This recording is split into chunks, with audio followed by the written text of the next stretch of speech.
اشتغلت مع عادل امام قبل كده؟ طبعا. مع الزعيم عادل امام. طبعا. تمام.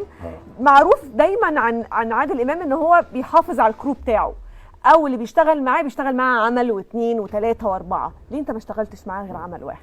عمل واحد وبالصدفه على فكره.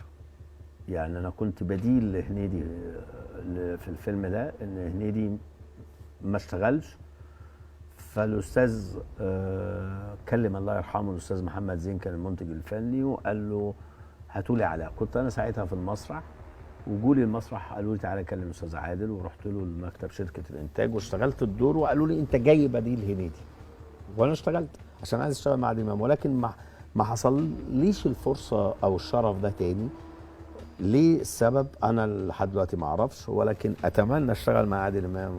يعني انا عادل امام يعني لو هقف بس ما اتكلمش جنبه، ده في تاريخي شيء عظيم. يعني انا حصل بينكم اي موقف، حصل بينكم اي حاجه خليته مثلا ما يستعينش بيك في اعمال بعد كده؟ لا خالص، بالعكس. هو لما بيقابلني بيقول لي هو انت فين؟